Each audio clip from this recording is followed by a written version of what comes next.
bagaimana berdirinya BGP serta visi misinya, Pak. Silakan. Baik.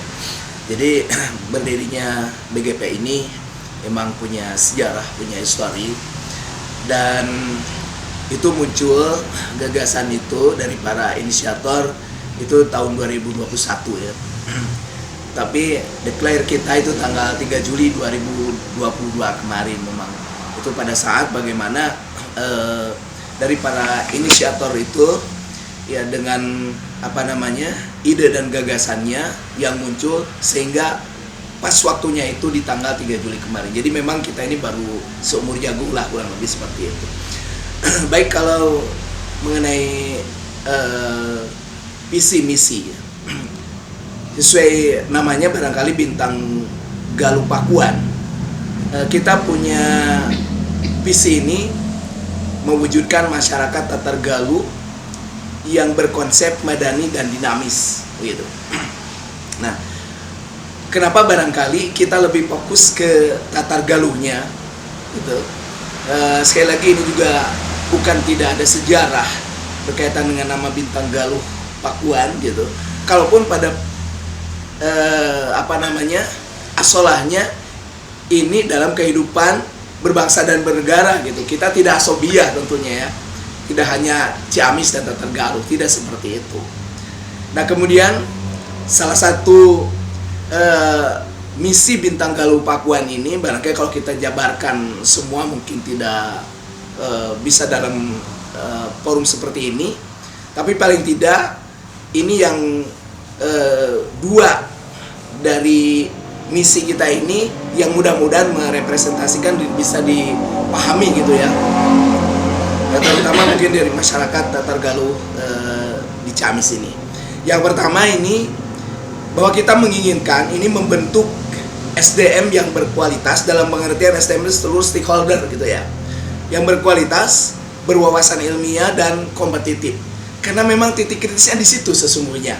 Kemudian yang kedua, bahwa kita menginginkan atau kita ingin menjadi user dari setiap kepentingan dalam membangun masyarakat, dan tentunya dengan fakta integritas gitu. Yang paling tidak seperti itu. Kalau kita kaitkan dengan visi dan misi Bintang Galuh Pakuan.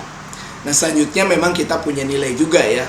Nilainya itu bahwa kita sekali lagi ini berkolaborasi, kontribusi, rembuh, dan tetap kritis. Bahkan kita punya tema nih, khusus karena sekarang ada di di awal sudah begitu memulai sesuatu di perhelatan politik ini, memang kita punya tema nih. Tema kita adalah perubahan dan kesejahteraan gitu. Nah, jadi kalau misalkan nanti ada kaitan dengan hal-hal bagaimana BGP ini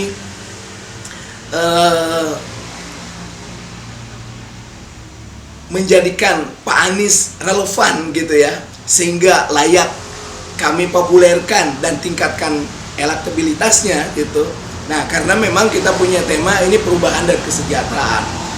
Kita berharap dengan Pak Anies bisa dihantarkan menjadi Presiden RI 2024 mendatang, itu terjadi perubahan, dan tentunya kita berharap membawa angin kesejahteraan untuk bangsa dan negara. Nah, kalau dari BGP sendiri itu kenapa sampai bisa mendukung atau memilih sosok Pak Haji Anies Baswedan itu sendiri? Oke. Nah, tentunya bukan tidak punya alasan ya, bukan tidak berdasar. Masyarakat sudah paham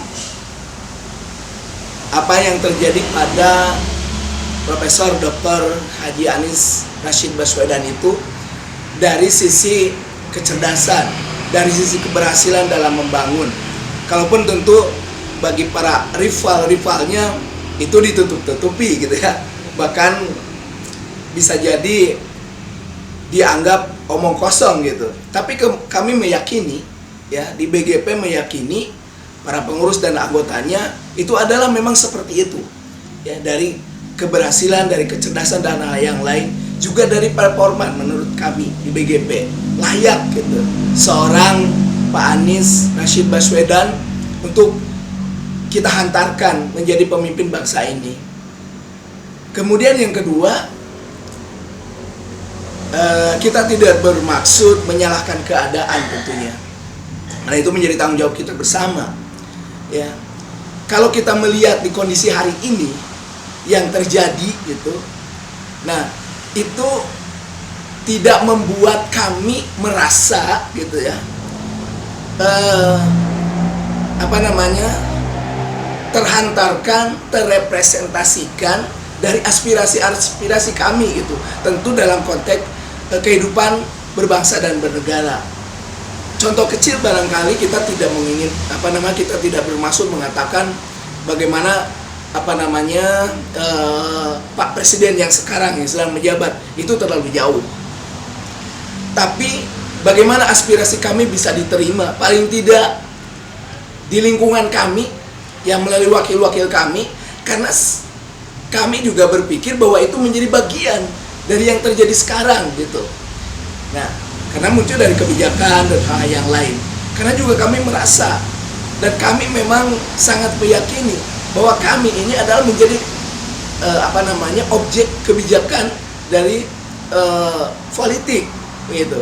Sehingga kami merasa bahwa tidak begitu terhantarkan aspirasi-aspirasi kami. Nah, mudah-mudahan kami punya harapan, sebenarnya itu aja.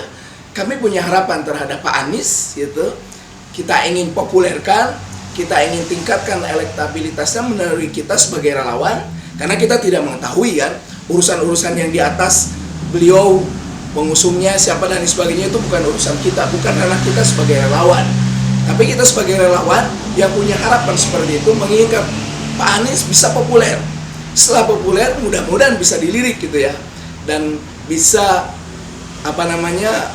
electoral threshold gitu ya, bisa menjadi presiden dengan tentunya dukungan dari beberapa partai politik begitu. Itu barangkali sebagai penutup. Oke. Informasinya kan sudah mana-mana nih bahwa ada Pak Haji Anies Rashid Baswedan mau datang ke Ciamis. Ya, betul Nah, sekali. barangkali kesiapan dari relawan BGP itu sendiri itu bagaimana nih? Oke. Mengenai kedatangan Pak Anies, jauh sebelumnya sebelum formal, sebelum informasi fix bahwa akan datang ke Ciamis gitu ya, khususnya kita tuh sudah menantikan dan menginginkan sekali gitu ya untuk bertemu dengan beliau. Bahkan sampai-sampai kami itu pernah rembuk bahwa kita ingin menghadap ke tim beliau ya, ke Jakarta, dan bahkan ingin ketemu dengan beliau gitu ya. Ya. Bukan sesuatu hal yang memang menjadi muluk-muluk dan untuk apa dan maksud kepentingan kita. Ya. Tapi ada sesuatu yang menginginkan supaya ketika memang kita punya semangat seperti itu, kita ingin buktikan gitu. Nah, tapi kalaupun ternyata dari berbagai informasi sebuah hal yang memang untuk hari ini itu bukan hal yang mudah untuk bertemu. Nah, tetapi kemudian alhamdulillah Allah Subhanahu wa taala mungkin memberikan kesempatan kepada kami bahwa secara formal Pak Anies ya akan berkunjung ke Tasik dan Ciamis gitu ya, dengan rute yang memang sudah ada di protokoler gitu, dan kami juga sudah mendapatkan beritanya, informasinya. Nah, kesiapan kami kalau ditanya, insya Allah sejak informasi itu ada, kami intent melakukan komunikasi dengan simpul-simpul relawan yang lain ya, dan kita juga ada di sebuah forum komunikasi di Priangan Timur. Nah, kita diundang, bahkan tidak diundang pun kita bertanya secara serius bagaimana, dan pada akhirnya dengan berbagai informasi yang ada kita siapkan. Bahkan kami melaporkan tadi siang ke Porkom, kita siap dengan pasukan yang itu memang menjadi mudah-mudahan real anggota kami gitu ya. Berapa? Itu 260, itu bukan di luar pengerahan massa. Itu yang boleh dikatakan yang inti. 260 dari pengurus tingkat kabupaten, dari tingkat kecamatan gitu, dan memang orang-orang yang punya loyalitas tinggi terhadap BGP gitu. Kita laporkan 260 orang. mudah-mudahan dari situ mereka juga bisa ada pengerahan massa begitu, insya Allah.